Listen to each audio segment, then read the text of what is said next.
In 1859, the United States and Britain nearly went to war over a dead pig. In 335 BC, an entire army got drunk and accidentally burned down one of the ancient world's greatest cities.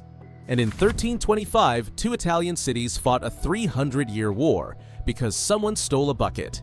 I'm not joking. These are real wars. And today, you're about to discover the 20 dumbest military conflicts in human history, ranked from somewhat idiotic to what were they thinking. Let's get into it. Starting at number 20, the War of Jenkins Ear. Yes, that's the actual name. In 1731, Spanish Coast Guards boarded British Captain Robert Jenkins' ship, and during the confrontation, they sliced off his ear. Jenkins pickled it in a jar, as you do. And 7 years later, he presented it to Parliament. Britain was so outraged by this severed ear that they declared war on Spain. The war lasted 9 years, cost thousands of lives, and achieved basically nothing. The Treaty of Aix-la-Chapelle essentially reset everything to how it was before 9 years. 1 ear, 0 accomplishments. Humanity is off to a great start. At number 19, the Football War. In 1969, El Salvador and Honduras played a 3-game World Cup qualifying series. Fans rioted, players brawled, and then, because apparently sports weren't exciting enough, both countries deployed their militaries and went to actual war. For 4 days, they bombed each other, killed about 3,000 people, and displaced 100,000 more. Over a soccer match, the Organization of American States finally forced a ceasefire, and both countries agreed to stop murdering each other over a game where you're not even allowed to use your hands. The kicker? Neither team made it to the World Cup finals anyway. Number 18 is delicious, the Pastry War. In 1832, Mexican officers trashed a French pastry shop in Mexico City. The baker Remontel demanded 60,000 pesos in compensation, which is approximately $1 million in today's money, for a bakery. France's King Louis Philippe decided this was worth a military blockade of Mexico's entire Gulf Coast. They shelled the fortress of San Juan de Ulua, briefly occupied Veracruz, and eventually forced Mexico to pay 600,000 pesos. France went to war over pastries and somehow managed to inflate the bill by 1,000%. That's not military strategy, that's just good business. And before we continue, drop a comment below. Which war on this list do you think was the dumbest so far? Let's see if you can predict number 1. At number 17, the Aroostook War, also known as the War That Wasn't. The United States and Britain couldn't agree on the border between Maine and Canada, so both sides mobilized militias, built forts, and prepared for battle. Thousands of troops faced off in the frozen wilderness. Tensions were high, guns were loaded, and then nothing happened. Not a single shot was fired. They just stood there glaring at each other in the snow until diplomats worked it out. The only casualty? 1 cow. Historians are divided on whether it was American or Canadian. This might be the most passive-aggressive war in history. Number 16, the Great Emu War. After World War I, Australian farmers were struggling with 20,000 emus destroying their crops. So the government deployed the military, soldiers with machine guns, to deal with these flightless birds. Over several weeks, the military fired thousands of rounds at the emus. The result? The emus won. They scattered, dodged bullets, and outlasted the soldiers. One soldier reported, "If we had a military division with the bullet-carrying capacity of these birds, it would face any army in the world." Australia deployed its military against birds and lost. The emus remain undefeated to this day. At number 15, the Kettle War. In 1784, Holy Roman Emperor Joseph II wanted to navigate the Scheldt River, but the Dutch said no, so he sent a warship to force the issue. The Dutch sent their own warship to intercept. These two massive ships of the line, floating fortresses with dozens of cannons, faced off in what should have been an epic naval battle. The Dutch fired a single shot. It bounced off the Austrian ship's hull and hit a kettle in the galley. That was it. The Austrians retreated, diplomats negotiated, and historians forever remembered this as the Kettle War. 1 shot, 1 kettle. 0 dignity. Number 14 takes a darker turn, the War of the Stray Dog. In 1925, a Greek soldier's dog wandered across the border into Bulgaria. The soldier chased after it and was shot by Bulgarian sentries. Greece demanded an apology. Bulgaria refused, so Greece invaded. For 3 days, Greek forces pushed into Bulgaria, killed about 50 people, and caused millions in damages. The League of Nations finally intervened, forced Greece to pay reparations, and everyone realized they'd just fought a war because a dog crossed an imaginary line. 50 people died because someone didn't use a leash. At number 13, the Toledo War, where Michigan and Ohio nearly destroyed each other over a strip of land containing the city of Toledo. Both territories mobilized militias. Both governors issued arrest warrants for each other. Tensions escalated until there was one injury. A sheriff was stabbed. With a penknife, Congress finally intervened and gave Toledo to Ohio. As compensation, Michigan got the entire Upper Peninsula, 32,000 square miles of pristine wilderness, mineral wealth, and natural resources. Ohio got Toledo. Michigan got the better deal, but they were so angry about it that they refused to ratify their state constitution for months. Imagine being that mad about winning. Quick break, comment below, would you rather have Toledo or the Upper Peninsula? Genuinely curious. Number 12 is sweet. The Honey War. Missouri and Iowa couldn't agree on their border, which meant they couldn't agree on who had the authority to collect taxes. When a Missouri sheriff tried to collect taxes from an Iowa settler, including 3 beehives worth of honey, the Iowans cut down a bunch of trees marked with the Missouri boundary. Both sides mobilized militias. Newspapers whipped everyone into a frenzy. And then, nothing happened. Again. The militias disbanded, Congress settled the border dispute, and everyone went home. The only casualties were trees and dignity. They almost went to war over honey. Winnie the Pooh would be proud. Number 11. The War of the Golden Stool. This one's actually less dumb than deeply disrespectful.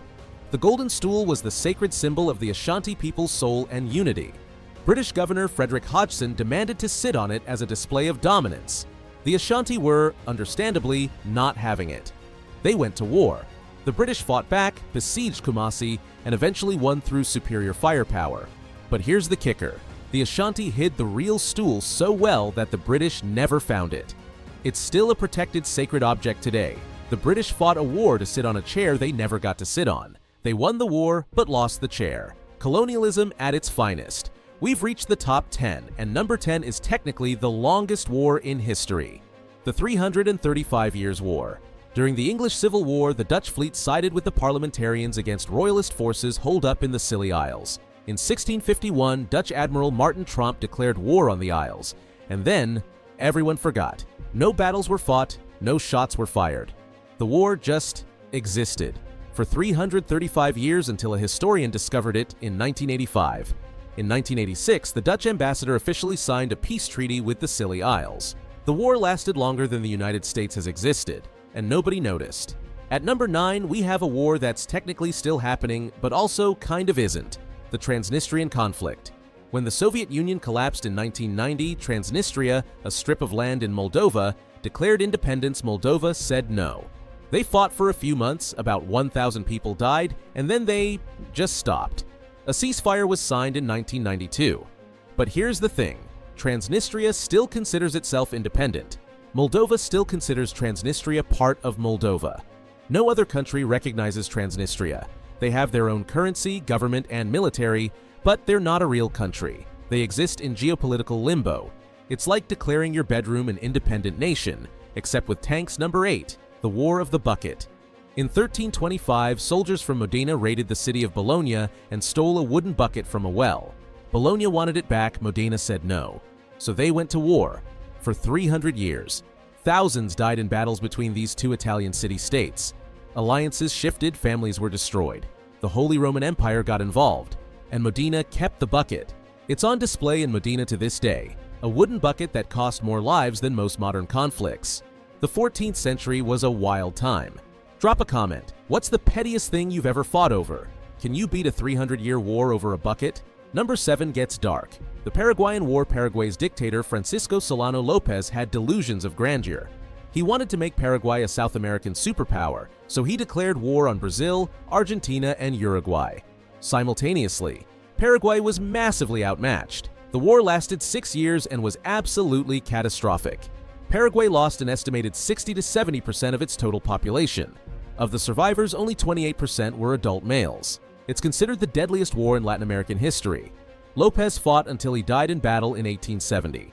Why is this on the dumbest wars list? Because Lopez started a war he had zero chance of winning, and his people paid the ultimate price.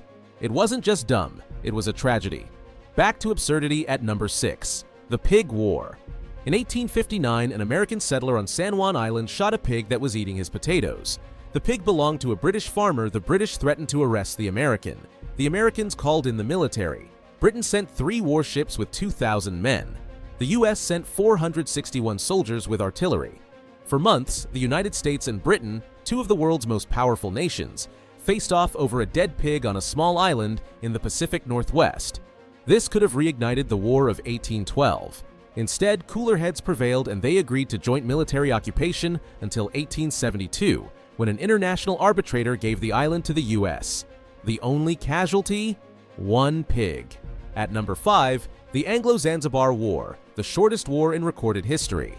When Zanzibar's pro-British Sultan died in 1896, his nephew Khalid bin Bargash seized power without British approval. Britain said, "Nope, we want our guy." They gave Khalid an ultimatum: abdicate or face war. Khalid refused. At 9:02 a.m. on August 27th, the British fleet opened fire on the palace. By 9:40 a.m., it was over. 38 minutes. The palace was destroyed. About 500 Zanzibaris were killed or wounded. The British had 1 sailor injured. Khalid fled to the German consulate. Britain installed their preferred sultan. It wasn't even long enough to watch an episode of Friends. The ultimate blitzkrieg. Number 4, the War of 1812, specifically the Battle of New Orleans. The United States and Britain fought this war over maritime rights and British support for Native American resistance.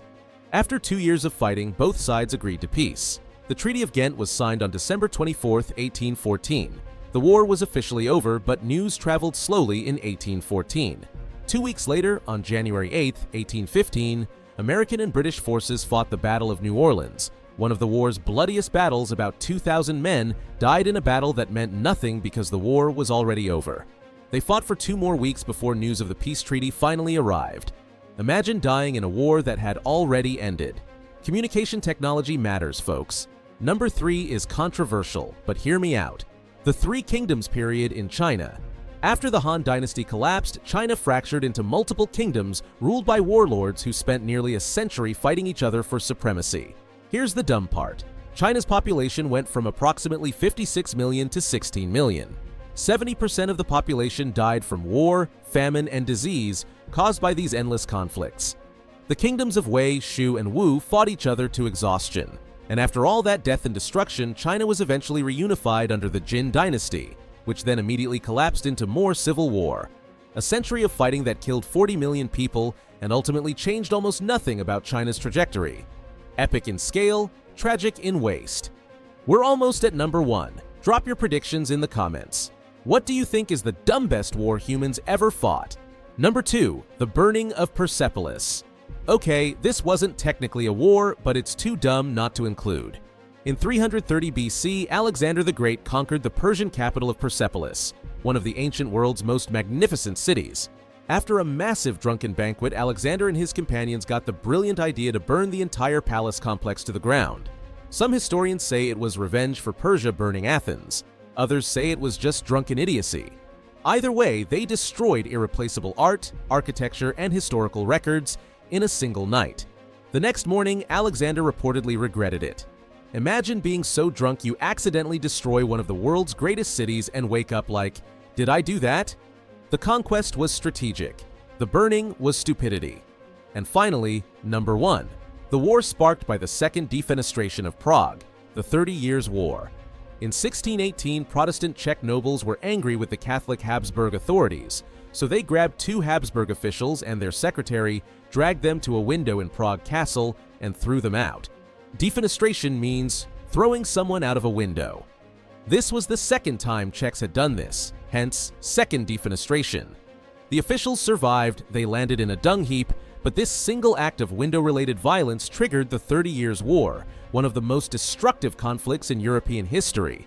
The Holy Roman Empire, Spain, France, Sweden, Denmark, and dozens of smaller states fought across Central Europe for 3 decades. Approximately 8 million people died. Roughly 20% of the German population was wiped out. Entire regions were depopulated. Mercenary armies ravaged the countryside. The war devastated the European economy and traumatized generations, and it started because some angry nobles threw some bureaucrats out a window. The Treaty of Westphalia in 1648 finally ended the war and established the modern concept of national sovereignty. But the human cost was staggering, all because someone couldn't handle their political disagreements without literal defenestration. 30 years, 8 million dead. Started by throwing 3 guys out a window. This is the dumbest war humans ever fought. So, there you have it.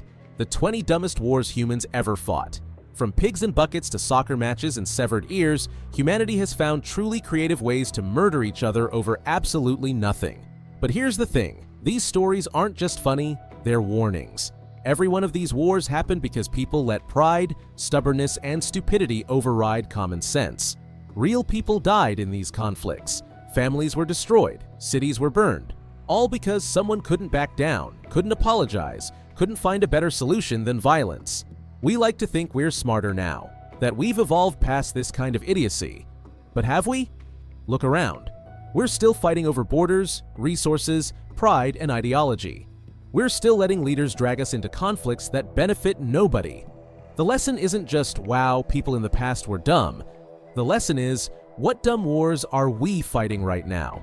What stupid conflicts will future generations look back on and wonder, what were they thinking? So here's your homework. Drop a comment below. Which war on this list shocked you the most? Which one do you think was the dumbest? And most importantly, what modern conflicts do you think will make this list in 200 years? And if you made it this far, thank you. Seriously. If you enjoyed this deep dive into human stupidity, hit that subscribe button and the notification bell. We make videos about history's wildest, weirdest, and dumbest moments every week. Now go forth, be smarter than these people, and for the love of all that is holy, keep your pigs on a leash.